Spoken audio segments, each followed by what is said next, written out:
Hey everybody, MaxBomb here, and if you've been watching my videos, then you know I'm a huge Halo fan.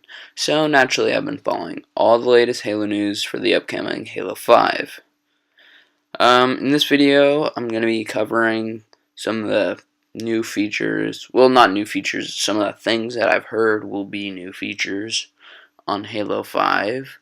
Some things I think would be good for the franchise in the future. And just things in general I've heard around the community. Now, I'm sorry, this video might be kind of poor editing since they updated my iMovie and now it looks retarded. And I do all my videos on iMovie. So, don't expect any editing miracles here, guys. Sorry about that. Back to the commentary. Now, I laugh out loud at some of the things people are coming up with for these games. Halo 5, like not just Halo, but all games. Today, we're just going to be talking about Halo, but like, people, be real. We don't have all this crazy tech. You can't just expect all these miraculous things by the developers. It doesn't work like that. The reality is, most of these things are not gonna happen. Most of the ideas I'm going to cover in here, they're not bad ideas. They're impossible for the series to continue. They're impossible. Like, it would never happen. It's not a realistic scenario. So don't think if you had this idea that it's a bad idea, because it's not. It's just not plausible for the situation. So I'd like to start with dual wielding, which is a very discussed topic, and I don't think it'll be coming in Halo 5, just straight up. And the reason is because dual wielding is not a noob friendly weapon option, because dual wielding is a tough skill to master. And I say noob friendly because Halo has taken a turn towards helping the new players.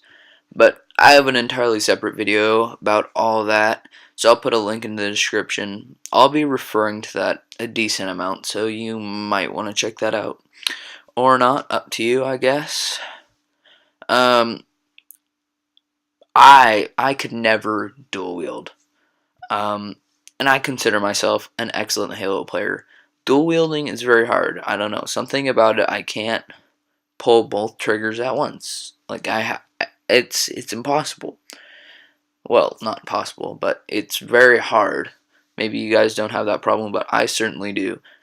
And dual wielding doubles the firepower as opposed to a single gun, meaning that the noob, aka me, that isn't talented enough to dual wield and is going just with a standard weapon, will get completely annihilated by a player that is dual wielding. Even if you had the exact same aiming capabilities, completely equal, the experienced player that's dual wielding would win because he's got two guns doing twice as much damage to you as you are to him. The reason that dual wielding worked in previous games was because it was an expectation that you could dual wield. It was not Halo 3, Halo 2, those were not noob-friendly games. Those were designed for experienced Halo players. It was not for the average guy to pick up. You were supposed to be good at the game. It was an expectation that you could dual wield. If you couldn't, you would have little to no success at the game, so you better learn quick. But with the noob complex introduced in Halo 4, also a reference to that other video, it's about the newbies. And if the newbies can't do it, then it can't be in the game.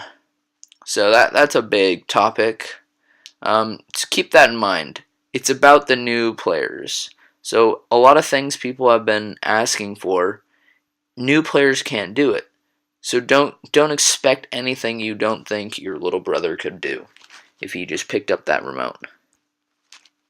Some smaller topics would be like introducing a new alien race to the franchise. Okay, we go more than 5 Halo games with only one alien race. We only have the Covenant for 5 Halo games. And then Halo, well, I guess not, but mainly the Covenant.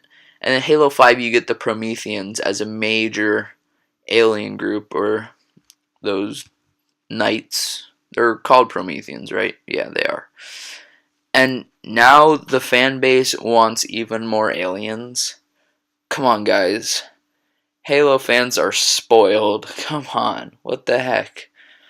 We're not going to get another alien race. We just got another alien race. Don't expect another one. Do not, like, if you guys are honestly expecting that, you're spoiled rotten. Halo has treated you too well. It's got to take away from you. We also have the issue with vehicles. Like, people want the Pelican or another UNSC flying vehicle, like Hornet. Everyone wants the Hornet back. I love the Hornet. This is a very interesting topic, and it completely depends on the directions the series moves with the addition of the new Xbox One capabilities. If it moves towards large-scale maps, then yes, more complex vehicles could be possible. Or if instead Halo uses all this new processing power to better its graphics and textures, which I suspect is more likely, then don't expect to see a Pelican. Maybe a Hornet. I would be very surprised if they didn't add a Hornet, since the fan base has been begging for that. They were really pissed off when that didn't come to Halo 4.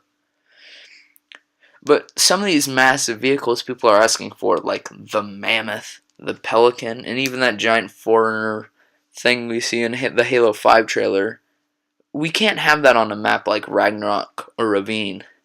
That's just not happening. So I wouldn't get your hopes up for any of those if you were looking forward to that. And then we have the Forge. The ever beautiful Forge. I think the Forge has to be the most talked about part in the Halo community.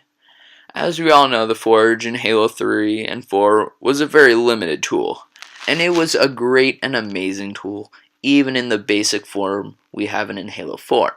And it was my favorite feature in all the Halo games, and I think it's the biggest thing that sets it apart from other FPS shooters.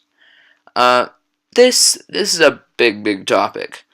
We have tons and tons of suggestions here, but I'll just run over some of the big ones. We have buttons and doors, like you can control doors, buttons, all that jazz. Individualized textures, like you can set something to be like cracked stone, maybe like the basic wall to be cracked stone or brick or something like that. People want to create their own firefight levels. That would be pretty cool. And destructible environments. Lots more things, and I think it's all great. I would love to see some of this stuff. Actually, all of this stuff. First, I want to touch briefly on the destructible environments, because I've heard some people talking about that, and I know it's a popular topic. Destructible environments are like one of Battlefield's key selling points, and it's a very popular feature for a game. But destructible environments in Halo would not be good. Look at all the weapons. Almost every power weapon has a huge explosive impact. Actually, that's an exaggeration. But what do we have? We have tons and tons of grenades. Grenades are really emphasized in Halo. We have the rocket launcher, the sticky detonator, an overcharged plasma pistol, and pretty much every single vehicle has some kind of explosive weaponry. These are all explosive damage, which in theory would completely cripple a building. A map like Complex would be reduced to rubble in the first 2 minutes of the game. So don't count on destructible environments. Okay, after that little distraction, I want to talk about some completely revolutionary things for the Forge. Forge on the computer, like PC, Mac. I would like it on the Mac because I have a Mac, but PC too. The Xbox One is a very limited machine. Let's face it, it's not as powerful as a modern day PC. It's about the equivalent. The Xbox One has the processing power of a PC from 2005. it's not nearly as powerful as any PC really. Do not be fooled by this apparent power because it's a hoax. Sure, it's better than the Xbox 360, but a $400 computer will still beat it. Plus, the Xbox One controller, or just controllers in general, it's much more limited than the mouse and keyboard. With that in mind, if Forge could be downloaded to your computer, a whole new realm of possibilities would be opened. Then you could add whatever you want onto your file share. Whatever you do on your computer, right onto your file share, and then play it on your Xbox. Think of the possibilities that then you would not only be limited to the game's standard tools, but maybe you can download a new piece off the internet, a new wall texture maybe. Endless possibilities. Some other things I was thinking would be like a vehicle creator or a piece creator. We have confirmed the copy and paste function. It will be in the Halo 5 Forge, but what if you create your own pieces? That'd be sweet. I was also thinking a design. You could design your own assassination animation. People are always asking for new assassinations. What if you could like create your own on the computer? That'd be awesome. Like they have ways to do that. They do it. They have these little. Actually, I want to explain it. That's too complicated. But how cool would that be? You could create your own assassination.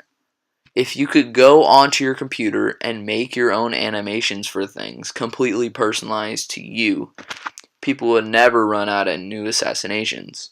That would be a thing of the past. Maybe download a new one every now and then. Like maybe you can download your friend's assassination.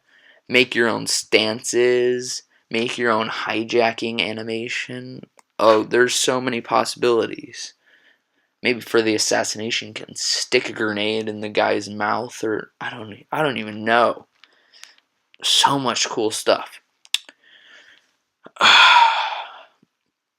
Tell me your ideas in the comments, or if you think I missed anything big. Thanks, guys. This has been Max Mom. See ya.